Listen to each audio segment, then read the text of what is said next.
Hey, I'm Phil Heimlich. I am a conservative Republican with libertarian leanings. I'm also a follower of Christ. This podcast is called The Radical Middle.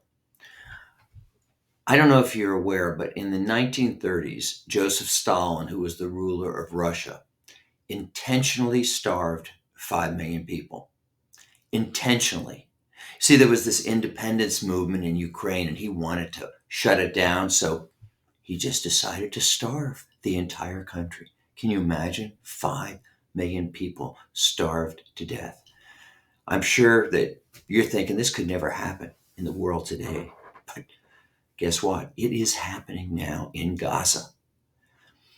Since middle of March, Israel has refused to allow any food or supplies in the country.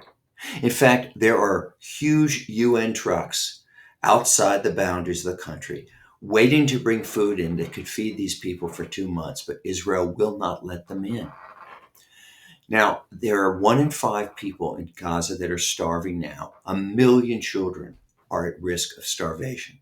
And this is on top of the constant killing of civilians. In fact, there have been 53,000, almost all civilians and children that have been killed so far.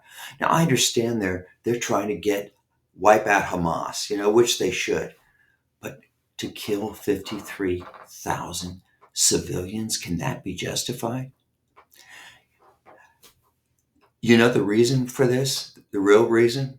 The reason is that the Prime Minister of Israel, Benjamin Netanyahu, has a coalition of kind of hard right, racist guys in his cabinet. And if they are unhappy, the government will dissolve, he will lose his job, and he may go to jail because he's on trial for bribery. But as long as Netanyahu keeps this conflict going, as long as he does, he's safe as prime minister. Now, I've had people, educated people, ask me, are you pro Israel? Well, yeah, I'm pro Israel. But like a lot of issues, it isn't quite simple as to whether you're with the Israelis or the Palestinians.